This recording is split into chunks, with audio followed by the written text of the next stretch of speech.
easy game at 12.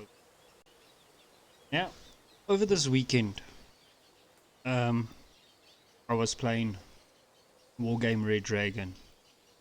I got into a confrontation with a couple of players. Now, not going to go into much detail. Now, sorry for some of this naming, wording on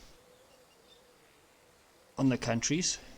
It's just quick decks that I put together. Now, this is just a game, okay? Nothing else. This statistics that you see here, it's just statistics, game statistics. It means nothing really, okay?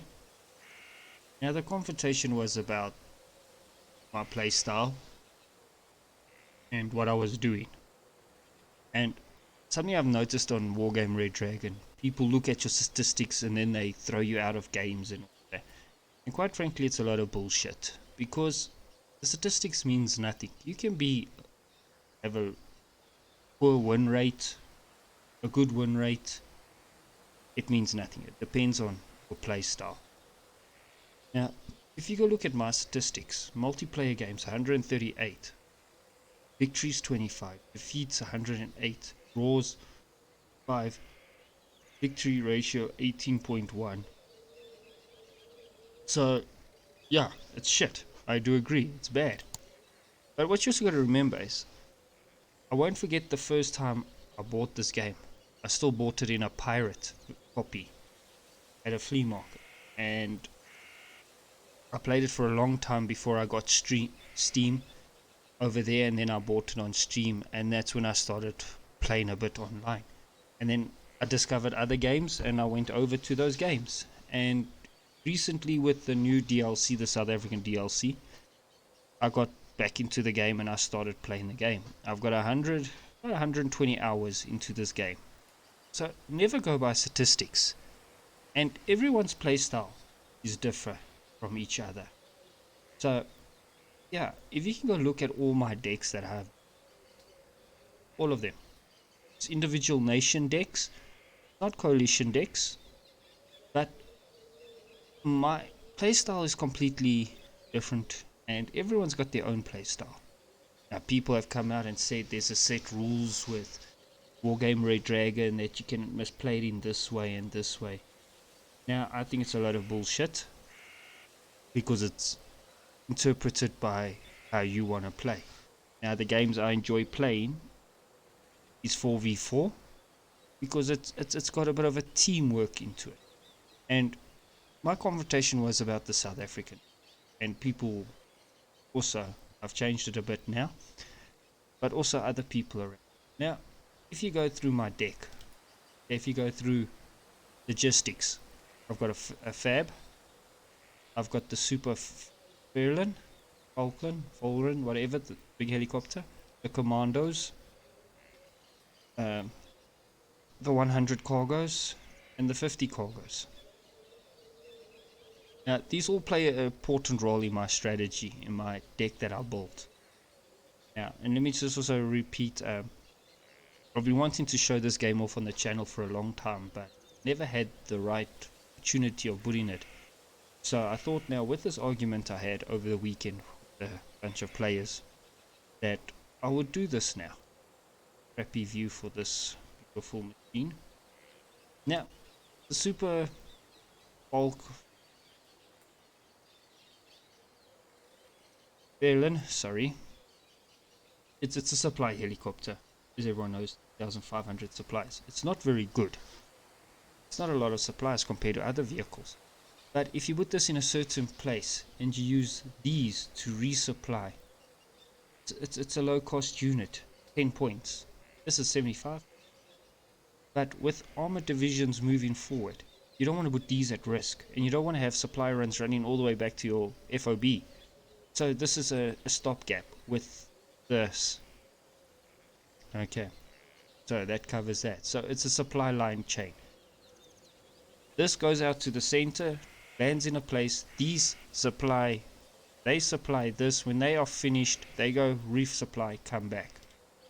Now if you go look at my infantry, I've got the SAF 90s. The reason I have these, and I was watching a video earlier today, and I do agree the South African infantry is very expensive, but they are not OP as many people say, and they are not as weak as many people say. They are good for what they are meant to do. They are good to hold down a position, and that's what I use my infantry for. I mean, in all the games I play, I take a central point, I take a town, I take hedgings, and I hold them down with my infantry.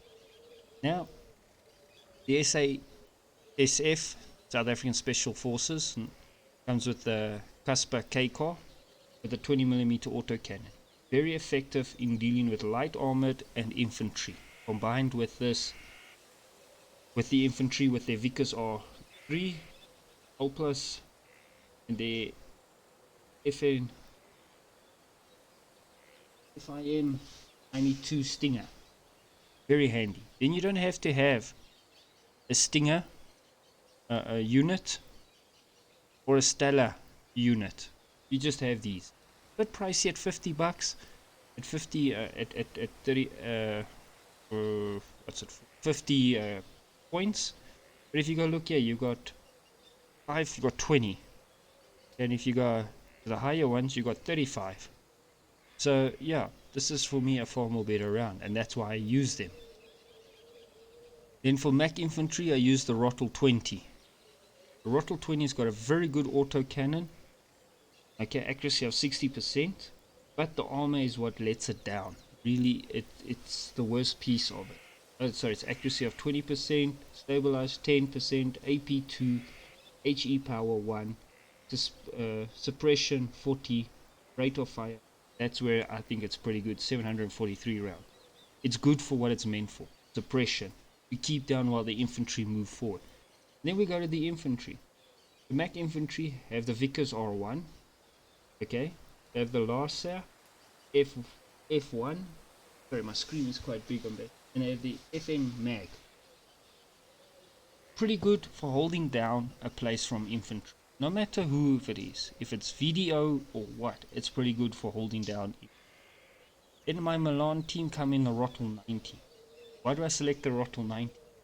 People say it's a bit of a shit vehicle, but it's actually not. In the right ambush positions and that, it's effective with the 90mm gun. Then the Milan is just the Milan F1, the Vickers R1 rifle. So far to date, they are one of my mainstays because I focus on positions where armor would come through, and that's the areas I try block off.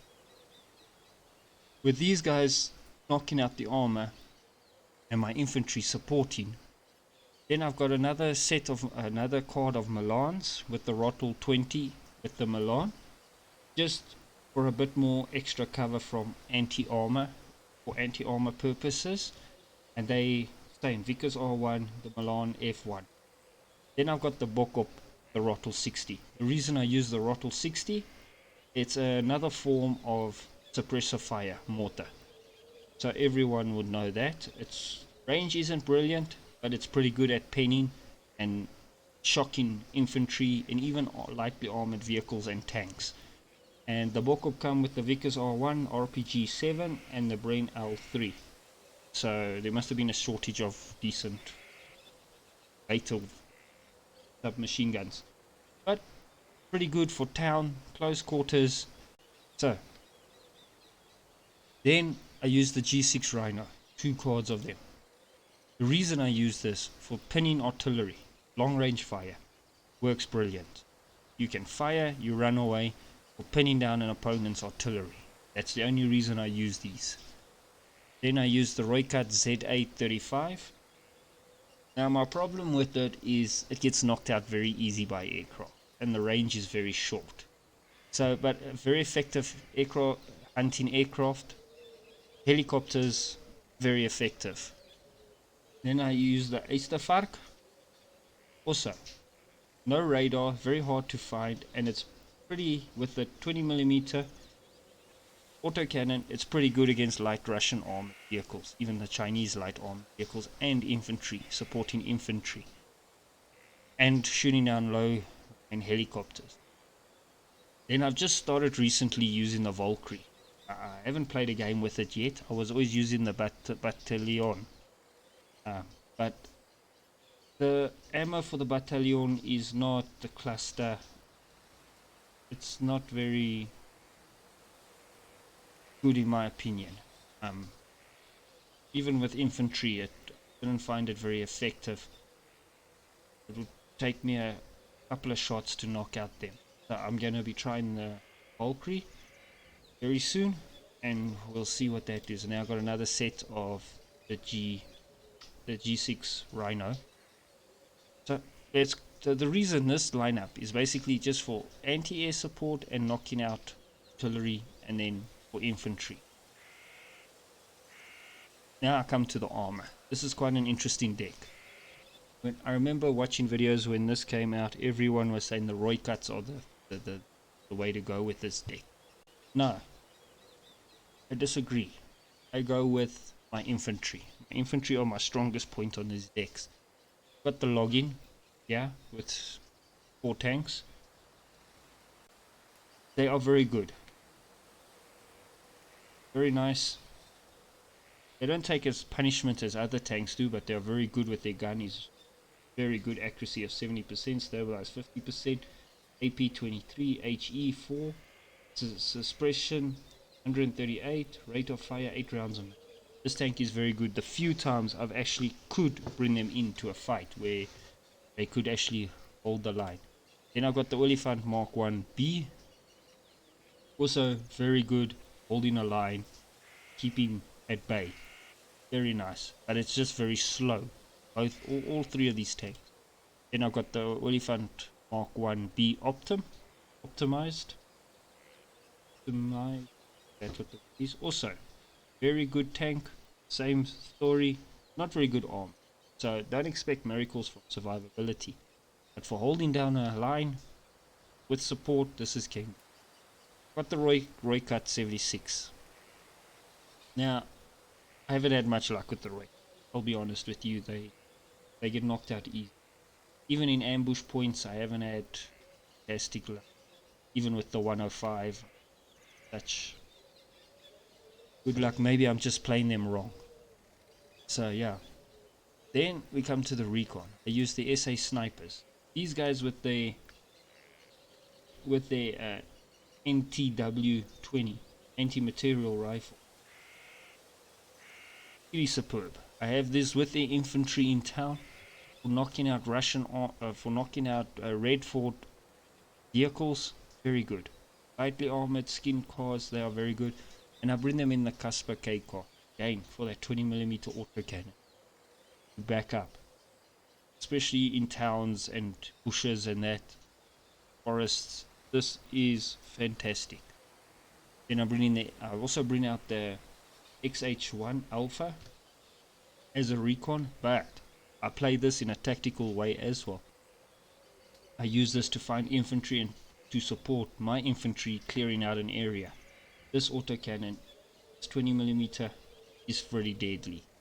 Then I've got the Roy Cut 76 in the recon version. I seldom bring them out unless I'm massing a massive force and to storm a position or rush the map, then I'll use all the Roy Cuts. I'm using the Elant 90s with the heat missiles. I've only recently started using these because I found them to be very handy in a bush line for ambushing. And if you especially got like your Rottles, your 20 mils, your 90 mils, these can be quite good against tanks with their heat guided missiles. Then I'm using in the vehicle tab. This tab is a bit lackluster in my shorts. It needs more. I'm using the Rottle ZT3 A1. I haven't used them much. For the 50 points that you're paying, I get it in my infantry tab already. There. And that cost me 30 points. So I don't use them much, but I do keep them in the lineup for in case I get into one of those games where I really need to set up a strong defense line. yeah, so I don't, like I say, I don't use them much because my infantry line gives me everything. Gives me armor. It gives me all I need. Then I'm using the Rottle 90 FSV. Also, it's just a cheap spawning to hold down a line or support infantry. This is just a cheap spawning for me. Then I got another card of these, but like they don't do much for me. My infantry have got it already with this. Yeah, I get the 20 mil and I get the Milan missile. So yeah, it doesn't have the same accuracy as the ZT3, but it's just efficient. I'm getting 12 cards. If I go to my infantry, I'm getting 14 cards there. So yeah, and it's far more cheaper to spawn. Okay, then go to helicopters. I'm using the rifle with the Mistral missile, anti-air missile, the ZTE3A2 Iguana, and the GA1 20mm. It is a affordable machine too. It's pricey, 120 points, but for the results that I've got with this thing, it is superb. It really does the job. Then I'm using the XTP1 beta 8 beta 90. This thing is also pretty good. The G1 cannon, the 65mm rockets, and then the Heat SA, the Iguana. I'm saying very good. I normally bring it out in packs of 2, 2, 2 or 1, 1, 1 of each. They complement each other pretty well and pretty good in the fight. Remember with this argument, I gave up and I pulled my forces out of the section we were fighting. Told the team they were just going to lose. Bit of bad sportsmanship on my side. I just left it. And then I came back and I pushed in to help again. Cool down a bit. And then I had helicopters coming in because I was running out of infantry. And I brought in these. Unfortunately, I didn't see Redford had placed anti-air missiles on a hilltop. Took my helicopters in. The guy turned around and said to me, and he sent a message over the chat.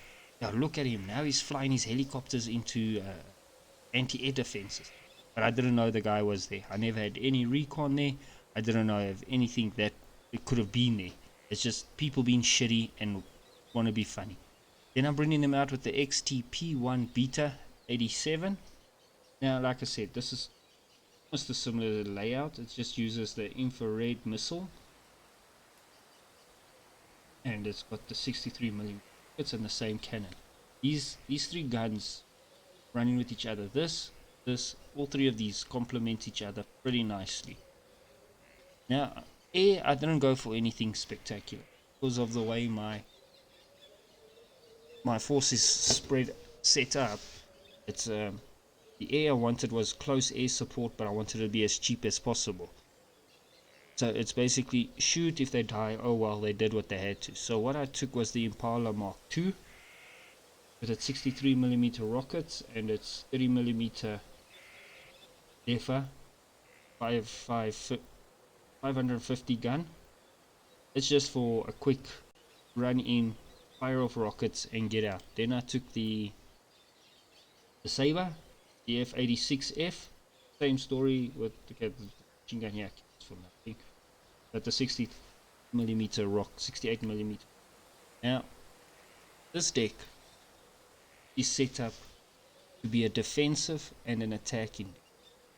How I play is I set up a defense line. Teams out fighting. I normally say it before the match, my deck is a defense. They go out, I just want to, such a beautiful. They go out, they do fighting. I secure perimeter, I help set up defenses. And then I build up my forces. And then when I've built up, with my infantry deck is set up, I can't use the infantry as a mainstead fighter. So these secure the towns, and then I would push with their vehicles. That's why the vehicles are set up. Firepower, support, killing infantry. This is my artillery. The rest of this is all just, if I've got points to spare, then I'll use these. And yeah, my statistics say that I don't do well with this, but this is a strategy I've perfected and done over and over. It works. The other game that we were in on Saturday, we had a player came in and he said he doesn't normally play 4x4, and the whole team just said to him, don't stress, man, just a game, we just play, and that's it. And the game had ended, we lost, and he said it was a poor show, and we just all came out and said, dude, it's a game, nothing to cry about, it's just a game. We played, we had fun, we had a good game, we got our asses handed to us a little bit, but it was a fun game. Now this is my moan about Wargame Red Dragon. People have taken this game to their heads, and it's absolutely destroying the game. It's no more what it used to be. People are more worried about statistics, and that's what it mustn't be about. The game must be about having fun. And that's what I enjoy about this. There's no other game on the market that compares with Wargame Red. So I played this game till today, and I bought it when it came out, and I won't stop playing it no matter how shitty people become, because it's a fun game. It's really a nice game. People must just learn that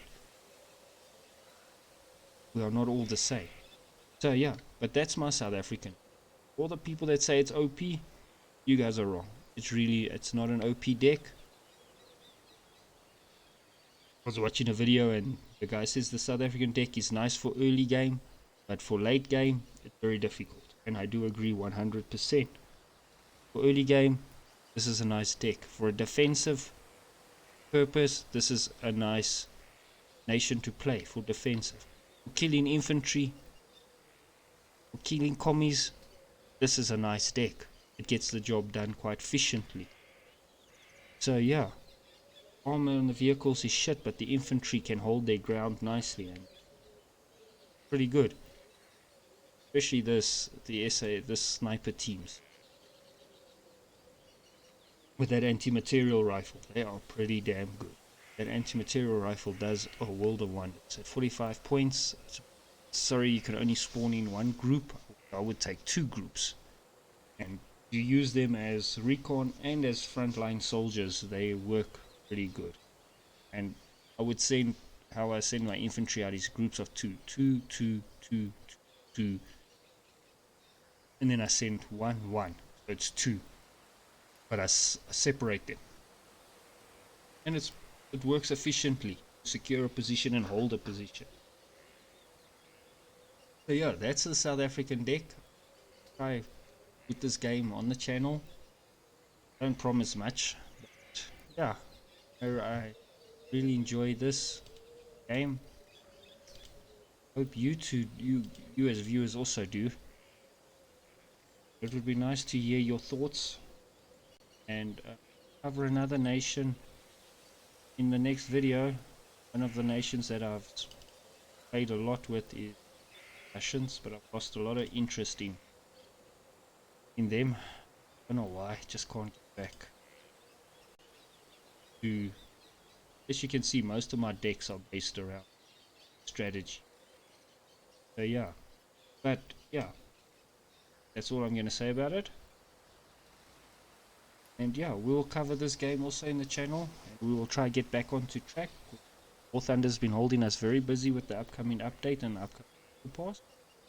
Yeah, don't forget to hit that like, hit the dislike, leave a comment, and if you enjoyed this content and want to see more, don't forget to hit the subscribe. Thanks for watching, keep well, and I'll see you guys in the next one. Goodbye.